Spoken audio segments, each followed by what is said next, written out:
प्रणाम। मेरा नाम हर्ष जोशी है और मैं विक्रमशिला आईएएस कोचिंग इंस्टीट्यूट 14 बीघा ऋषिकेश का छात्र हूँ। आज मैं आपके समक्ष पारिस्थितिकी तंत्र पर कुछ विशेष तथ्य प्रस्तुत करने जा रहा हूँ। तो सबसे पहले पारिस्थितिकी तंत्र क्या होता है। पारिस्थितिकी तंत्र इकोसिस्टम या पारितंत्र एक ऐसी क्रियाशील इकाई है जिसमें समस्त क्रिया करने वाले अवयव एवं पर्यावरण में समस्त भौतिक घटकों का परस्पर मेल होता है। पारिस्थितिकी तंत्र में जैविक और अजैविक दोनों ही घटक शामिल होते हैं। पारिस्थितिकी तंत्र पारिस्थितिकी तथा तंत्र दो शब्दों से मिलकर बना है, जिसका पारिस्थिति का मतलब होता है एनवायरनमेंट और तंत्र का मतलब क्रिया या क्रिया करना।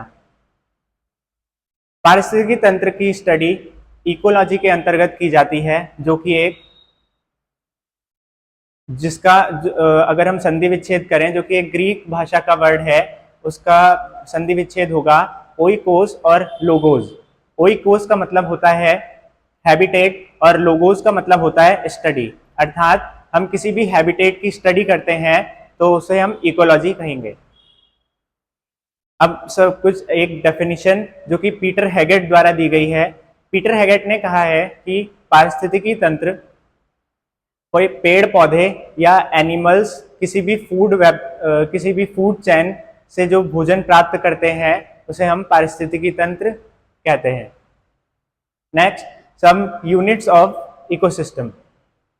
इकोसिस्टम की जो सबसे बड़ी यूनिट या सबसे बड़ी इकाई है उसे हम जीव मंडल कहते हैं, अर्थात बायोस्फीयर कहते हैं। बायोस्फीयर को भी हम फर्दर डिवाइड करते हैं और बायोस्फीयर में हमारे कई सारे पार्ट्स आ जाते हैं, जैसे कि फॉरेस्ट बायोस्फीयर, ग्रासलैंड बायोस्फीयर और हाइड्रोस्फीयर, और नदियों के जैसे कि estuarine etcetera. Next, types of ecosystem. So there are basically two types of ecosystem. One is natural ecosystem and second is man engineered या मानव अभिनियंत्रित इकोसिस्टम। पहले हम बात करेंगे नेचुरल इकोसिस्टम की। तो नेचुरल इकोसिस्टम वो होता है जो कि जिस पर मानव का कोई भी नियंत्रण नहीं रहता या मानव गतिविधियों का कोई भी प्रभाव नहीं रहता। जैसे कि इसके अंतर्गत तीन तरह के इकोसिस्टम आते हैं। बायोस्फीयर, जो कि इसकी मेन फंक्शनल यूनिट है, उसे हम तीन भागों में डिवाइड करते हैं: स्थल मंडल, जल मंडल और वायुमंडल, अर्थात लिथोस्फीयर, हाइड्रोस्फीयर एंड एटमॉस्फेयर। सबसे पहले हम बात करेंगे लिथोस्फीयर की, अर्थात जीव मंडल, अर्थात लिथोस्फीयर। तो लिथोस्फीयर में लिथ और स्फीयर से मिलकर बना है। लिथ का मतलब होता है चट्टान और स्फीयर मतलब होता है एक गोल आकृति। लिथोस्फीयर में हमारे जो भी भूमि पर रहने वाले या पार्थिव पेड़ पौधे, जीव जंतु, ये सभी आते हैं। नेक्स्ट, हाइड्रोस्फीयर यानी कि जलमंडल। जलमंडल के अंतर्गत हमारे पानी में रहने वाले या पानी का जल का जो इकोसिस्टम होता है वो आता है, जैसे कि छोटी मछलियाँ, बड़ी मछलियाँ, जू प्लैंक्टन्स, फाइटोप्लैंक्टन्स इत्यादि। Next is atmosphere. एटमॉस्फेयर के अंतर्गत हम विभिन्न प्रकार की गैसें जो कि एटमॉस्फेयर हमारे वायुमंडल में निहित हैं उनका अध्ययन करते हैं, या एटमॉस्फेरिक जो हमारा इकोसिस्टम है इसमें हमारे पक्षी भी शामिल हैं उनका अध्ययन करते हैं। Next is man engineered ecosystem. अभी हमने बात करी नेचुरल इकोसिस्टम की, जिसके अंतर्गत हमने तीन पार्ट्स पढ़े। तो next is man engineered ecosystem. Man engineered ecosystem यानी कि मानव अभिनियंत्रित इकोसिस्टम। इसमें मानव के द्वारा बनाया गया इकोसिस्टम शामिल है। जैसे कि इसका हम छोटे से एग्जाम्पल के तौर पे ले सकते हैं एक्वेरियम। एक्वेरियम मानव के द्वारा बनाया गया एक इकोसिस्टम है द नेक्स्ट इज, या एक और एग्जाम्पल हम ले सकते हैं, terrarium. Next is components of a ecosystem. Ecosystem के दो कंपोनेंट्स हैं, एक है abiotic and the second is biotic. Abiotic components वो होते हैं जो कि मृत होते हैं, अर्थात जिनमें जान नहीं होती। इसके उदाहरण स्वरूप हम ले सकते हैं सॉइल यानी मृदा, oxygen, nitrogen, phosphorus etcetera. And the next is biotic components.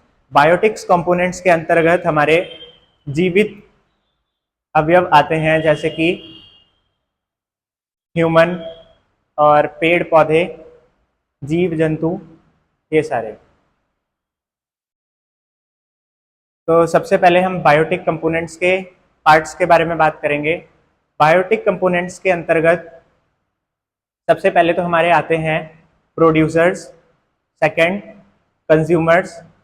Consumers में भी हम तीन पार्ट्स में डिवाइड करेंगे, primary consumer, secondary consumer and tertiary consumer, और लास्ट में आते हैं डिकम्पोजर्स। सबसे पहले हम बात करेंगे प्रोड्यूसर्स की। प्रोड्यूसर्स हमारे पेड़ पौधे होते हैं जो कि सोलर रेडिएशन यानी जो सूर्य से किरणें उत्सर्जित हो रही हैं उनको फोटोसिंथेसिस के द्वारा फूड का प्रोडक्शन करते हैं, अर्थात भोजन का उत्पादन करते हैं। नेक्स्ट है हमारे कंज्यूमर्स। कंज्यूमर्स वो होते हैं जो कि खुद का भोजन नहीं बना सकते और उनको प्रोड्यूसर्स पे ही निर्भर रहना पड़ता है। तो सबसे पहले आएंगे प्राइमरी कंज्यूमर्स। प्राइमरी कंज्यूमर्स में आते हैं हमारे हर्बीवोर्स यानी कि शाकाहारी जीव। शाकाहारी जीव जो कि हमारे प्रोड्यूसर्स यानी प्लांट्स पर निर्भर होते हैं, और उदाहरण स्वरूप गाय, भैंस, बकरी इत्यादि। तो नेक्स्ट हमारे आते हैं सेकेंडरी कंज्यूमर्स। सेकेंडरी कंज्यूमर्स में, या हम इन्हें कह सकते हैं मांसाहारी। मांसाहारी के अंतर्गत जो कि जो हमारे फर्स्ट ट्रॉफिक लेवल या फिर प्राइमरी कंज्यूमर्स पे फीड करते हैं। नेक्स्ट हमारे आते हैं टर्सरी कंज्यूमर्स। टर्सरी कंज्यूमर्स उच्च मांसाहारी या फिर सर्वाहारी या फिर ओमनीवोरस भी कह सकते हैं। ये हमारे शाकाहारी और मांसाहारी दोनों पर ही अपना भोजन ग्रहण करते हैं, जैसे कि भालू एक ओमनीवोरस जीव है जो कि हमारे प्राइमरी कंज्यूमर्स और सेकेंडरी कंज्यूमर दोनों पर ही फीड करता है। नेक्स्ट बायोटिक कंपोनेंट हमारे डिकम्पोजर्स होते हैं लास्ट। इनके अंतर्गत आते हैं जैसे कि स्कैवेंजर्स और बैक्टीरियाज, जो कि हमारे जो कंज्यूमर्स होते हैं, अगर जब वो मृत हो जाते हैं तो ये उन पर अपना भोजन ग्रहण करते हैं। नेक्स्ट हमारे न्यूट्रिएंट साइकिल। न्यूट्रिएंट साइकिल के अंतर्गत सबसे पहले तो जो कार्बनिक पदार्थ हैं वो अकार्बनिक में परिवर्तित होते हैं। नेक्स्ट उनसे हमारे जो प्रोड्यूसर्स यानी कि जो पेड़ पौधे, पादप, ये सब उनसे भोजन उत्पन्न करते हैं। नेक्स्ट लेवल हमारे कंज्यूमर्स यानी जो उपभोक्ता हैं वो उनसे अपना भोजन ग्रहण करते हैं। नेक्स्ट जो उपभोक्ता हैं इन्होंने ये या तो मर जाते हैं या फिर इन्होंने जो भोजन ग्रहण किया है उससे अपनी मेटाबॉलिक एक्टिविटीज परफॉर्म करते हैं या मल त्यागते हैं, तो इन पर डिकम्पोजर्स फीड करते हैं, और डिकम्पोजर्स के द्वारा वापस से ऑर्गेनिक मटेरियल को इनऑर्गेनिक भागों में परिवर्तित कर दिया जाता है, जिससे कि जो प्लांट्स यानी जो प्रोड्यूसर्स होते हैं वो दोबारा अपना खाना बना सकते हैं। नेक्स्ट टॉपिक हमारा फूड चेन। फूड चेन अर्थात भोजन श्रृंखला एक श्रृंखला है जिसमें सभी जीव जंतु एक दूसरे पर निर्भर रहते हैं। उदाहरण स्वरूप सबसे पहले plants, then grasshopper, then frog, then snake and then peacock. तो this is an example of food chain. Food chain भी हमारी 3 प्रकार की होती हैं। First is predator food chain, second parasitic food chain and third is saprophytic food chain. तो predator food chain में हमारा प्रेडेटर फूड चेन शाकाहारी से स्टार्ट होकर मांसाहारी पे खत्म होती है। The next is parasitic food chain. Parasitic food chain herbivore से स्टार्ट होती है और जैसे जैसे हम आगे बढ़ते हैं तो जीव जंतुओं का आकार छोटा होता चला जाता है। जैसे इसको हम परजीवी भोजन श्रृंखला भी कहते हैं। नेक्स्ट है saprophytic food chain. Saprophytic food chain में डेड ऑर्गेनिक मटेरियल का डिकम्पोजिशन होता है डिकम्पोजर्स के द्वारा। अब हम बात करेंगे जलमंडल के इकोसिस्टम के बारे में। जलमंडल का इकोसिस्टम सबसे छोटा होता है, इसलिए अध्ययन की दृष्टि से काफी सरल होता है। सबसे पहले इसमें आते हैं हमारे फाइटोप्लैंक्टन्स। फाइटोप्लैंक्टन्स सब पानी की सतह पे तैरने वाले पादप होते हैं जो कि भोजन तैयार करते हैं। नेक्स्ट आते हैं जू प्लैंक्टन्स यानी प्राणी प्लवक। ये हमारे फाइटोप्लैंक्टन्स पे फीड करते हैं। जू प्लैंक्टन्स खाते हैं फाइटोप्लैंक्टन्स को। नेक्स्ट हमारी कई सारे बैक्टीरियाज के लार्वाज, ये लार्वाज जू प्लैंक्टन्स को खाते हैं। नेक्स्ट स्मॉल फिशेज लार्वाज पे फीड करती हैं। Then large fishes small fishes पे फीड करती है।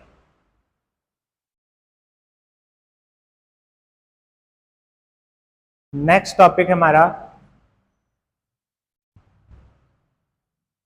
Forest ecosystem. फॉरेस्ट इकोसिस्टम सबसे पहले तो हम पढ़ेंगे टाइप्स ऑफ फॉरेस्ट। तो फॉरेस्ट यानी वन मेनली 3 टाइप्स के होते हैं। First is evergreen forest. Evergreen forest वो फॉरेस्ट होते हैं जिनमें न्यूनतम वर्षा या साल में न्यूनतम वर्षा 200 सेंटीमीटर या 200 सेंटीमीटर से अधिक होती है। ये सदाबहार वन कहे जाते हैं और ये अपनी पत्तियां साल में कभी नहीं गिराते। नेक्स्ट हमारे tropical deciduous forest. Tropical deciduous forest वो होते हैं जिनमें साल में 200 सेंटीमीटर से कम वर्षा होती है और ये साल में बहुत ही कम समय के लिए अपनी पत्तियों को गिराते हैं। नेक्स्ट है tropical rain forest. Tropical dry deciduous forest. Tropical dry deciduous forest वो होते हैं जिनमें 25 to 75 सेंटीमीटर एनुअल रेनफॉल होता है। ये आधे से ज्यादा साल तक अपनी पत्तियों को गिरा के रखते हैं।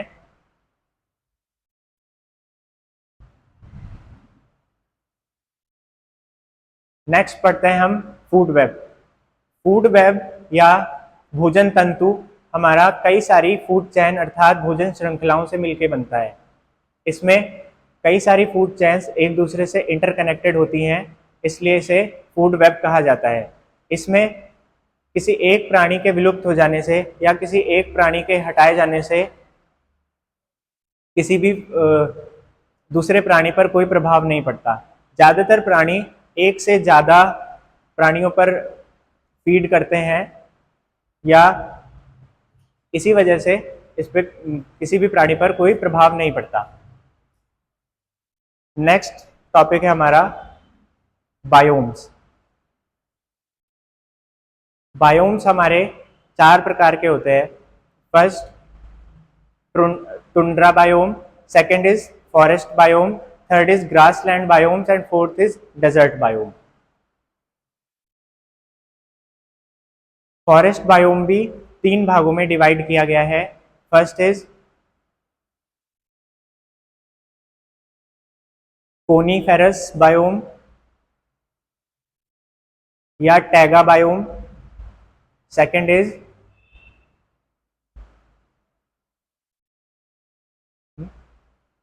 Deciduous biome and third is rain forest biome. सबसे पहले हम बात करेंगे टुंड्रा बायोम की।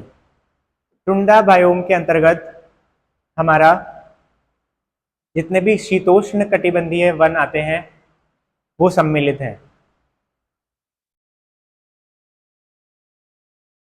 इनका टेम्परेचर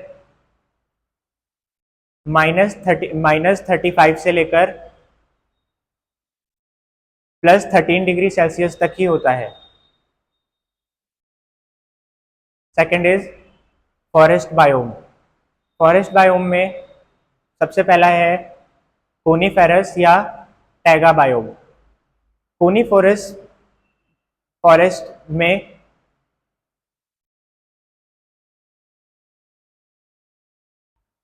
ये ज़्यादातर हिमालयी या जहाँ पे पहाड़ हैं उन क्षेत्रों में पाया जाता है और यहाँ पे जो एवरेज एनुअल टेम्परेचर होता है वो -40 से 23 डिग्री सेल्सियस तक होता है। यहाँ पर जीव जंतु जो कि स्नो में सरवाइव कर सकते हैं जैसे स्नो लेपर्ड, पोलर बियर, ये सारे आते हैं। नेक्स्ट है हमारा tropical rain forest. Tropical rain forest जो कि जिन्हें हम एवरग्रीन फॉरेस्ट भी कह सकते हैं, ये साल में 200 सेंटीमीटर या उससे अधिक रेनफॉल रिसीव करते हैं।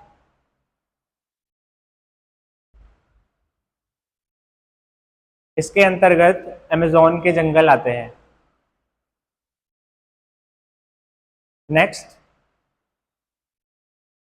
नेक्स्ट पार्ट है फॉरेस्ट बायोम का dry deciduous biomes. Dry deciduous biomes में 25 टू 75 सेंटीमीटर वर्षा होती है और ये साल भर ये ज़्यादातर सूखे स्थानों में अफ्रीका के जंगल में पाए जाते हैं। यहाँ के जो पेड़ पौधे होते हैं वो कैक्टस प्रजाति के पाए जाते हैं। इनकी पत्तियां कांटों में परिवर्तित हो जाती हैं और इनमें पानी या वाटर होल्ड करने की जो कैपेसिटी होती है वो सबसे ज़्यादा होती है।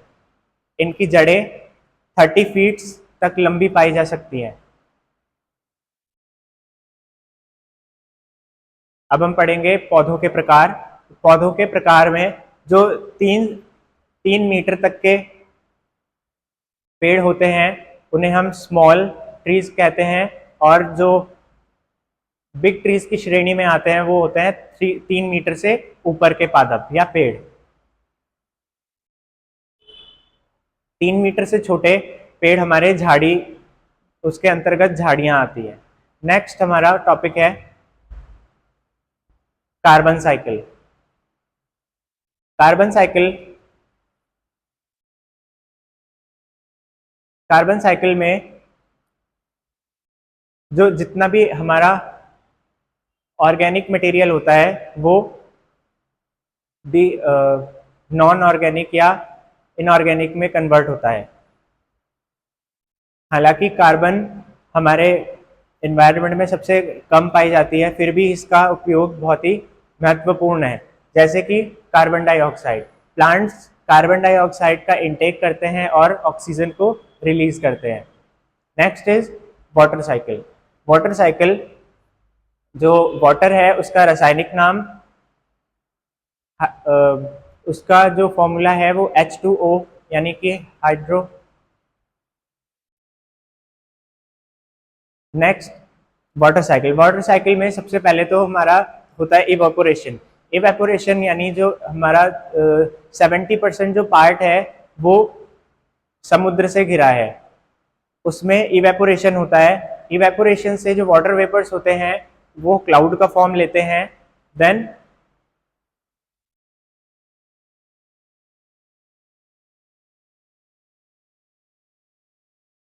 वो प्रेसिपिटेशन होता है और प्रेसिपिटेशन के जरिए बारिश होती है और वो वाटर नीचे आता है। इस तरह से वाटर साइकिल चलता है। So our next topic is trophic levels and ecological pyramids. तो ट्रॉफिक लेवल्स क्या होता है? किसी भी फूड चेन में, किसी भी सक्सेसिव या अनुवर्ती क्रम में हम जैसे जाते जाएंगे वैसे वैसे ट्रॉफिक लेवल बढ़ता जाएगा। फर्स्ट ट्रॉफिक लेवल हमारा जो कि प्राइमरी प्रोड्यूसर्स या प्राइमरी कंज्यूमर्स होते हैं वो हमारे फर्स्ट ट्रॉफिक लेवल्स पे आते हैं। Second trophic level secondary consumers and third trophic level या थर्ड तृतीय पोषण स्तर वो हमारे थर्ड या टर्शरी कंज्यूमर्स होते हैं। अब आते हैं इकोलॉजिकल पिरामिड्स पे। तो इकोलॉजिकल पिरामिड्स 3 टाइप्स के होते हैं। First is pyramid of number. Pyramid of number में हमारा किसी भी क्षेत्र का जो जैसे जैसे हम ऊपर ट्रॉफिक लेवल्स पे बढ़ते जाएंगे वैसे वैसे पिरामिड ऑफ नंबर या नंबर्स घटते चले जाएंगे। जैसे कि किसी भी इकोसिस्टम में सबसे ज़्यादा हर्बीवोर्स होंगे, उससे कम कार्निवोर्स होंगे और उससे कम ओमनीवोर्स होंगे। जैसे जैसे पिरामिड में हम ऊपर बढ़ते जाएंगे वैसे वैसे हमारा पिरामिड ऑफ यानी नंबर जो है वो कम होते चले जाएंगे। Next is pyramid of biomass. Same इसे हम पिरामिड ऑफ नंबर से कनेक्ट कर सकते हैं। पिरामिड ऑफ बायोमास में सबसे पहले तो हम बात करते हैं कि बायोमास क्या होता है। बायोमास किसी भी क्षेत्र विशेष में या किसी भी भोजन श्रृंखला में जो भी जितने भी जीव जंतु होते हैं उनका जो वास्तविक जो वजन होता है या वेट होता है उसे हम बायोमास कहते हैं। तो पिरामिड ऑफ बायोमास में भी जैसे जैसे हम ऊपर के लेवल्स में बढ़ते जाएंगे वैसे वैसे हमारा बायोमास कम होता चला जाएगा। फॉर एग्जाम्पल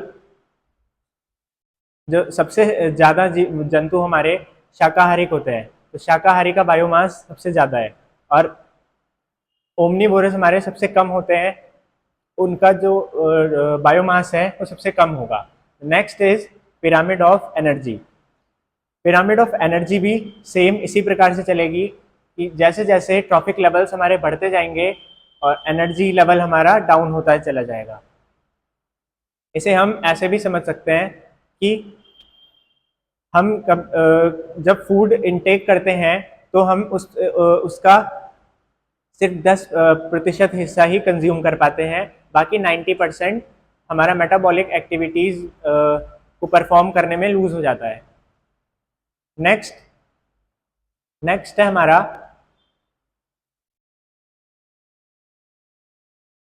नेक्स्ट टॉपिक हो गया। नेक्स्ट टॉपिक है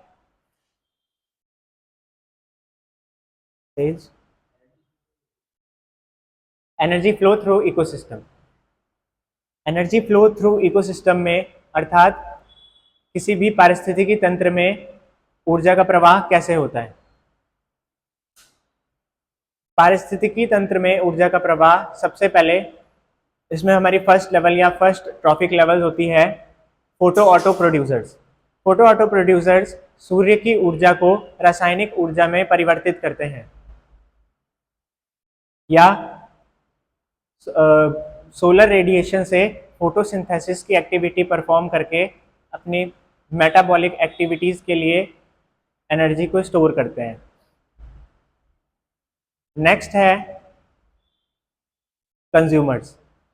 कंज्यूमर्स हमारे फोटो ऑटोट्रॉप पे फीड करते हैं और ये उनके द्वारा प्रोड्यूस की गई एनर्जी को कंज्यूम करते हैं और उस एनर्जी को अपनी मेटाबॉलिक एक्टिविटीज़ में यूज़ करते हुए एनर्जी को एटीपी में कन्वर्ट कर देते हैं, जिसका फुल फॉर्म है एडेनोसिन ट्राइफॉस्फेट। और कार्बोहाइड्रेट्स में स्टोर करके, जैसे कार्बोहाइड्रेट्स एग्जांपल्स फ्रैक्टोज, ग्लूकोज, इनमें स्टोर करके हमारी मेटाबॉलिक एक्टिविटीज़ के लिए स्टोर कर देते हैं। इसलिए हम कहते हैं कि जो हमारा सन है वो ड्राइविंग फोर्स है हमारे नेचर का या हमारे इकोसिस्टम का। नेक्स्ट है हमारे डिकम्पोजर्स। तो डिकम्पोजर्स को हम प्रोड्यूसर्स से भी ज़्यादा महत्वपूर्ण या इम्पोर्टेंट मानते हैं, क्योंकि ये हमारे जितना भी ऑर्गेनिक मटेरियल है उसको वापस से डिकम्पोज करके हमारे प्लांट्स के लिए न्यूट्रिएंट्स को तैयार कर देते हैं।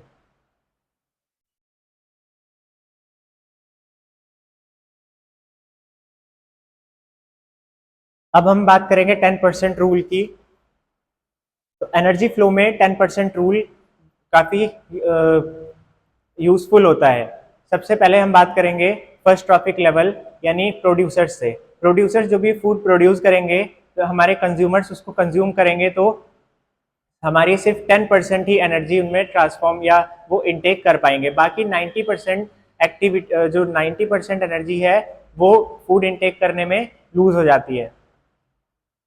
हमारे जो सेकंड ट्रॉपिक लेवल है वो जब फर्स्ट ट्रॉपिक लेवल से फूड इनटेक करेगी तो वो भी 10% ही ले पाएगी। इस तरह से जो हमारे जो फर्स्ट ट्रॉपिक लेवल है वो सिर्फ 10% ही एनर्जी लेती है। जो सेकंड ट्रॉपिक लेवल है वो उस 10% का 10% यानी 1% एनर्जी लेती है, और जो नेक्स्ट है वो थर्ड ट्रॉपिक लेवल वो सिर्फ 0.1% ही एनर्जी हमारे प्रोड्यूसर से ले पाती है। Thank you.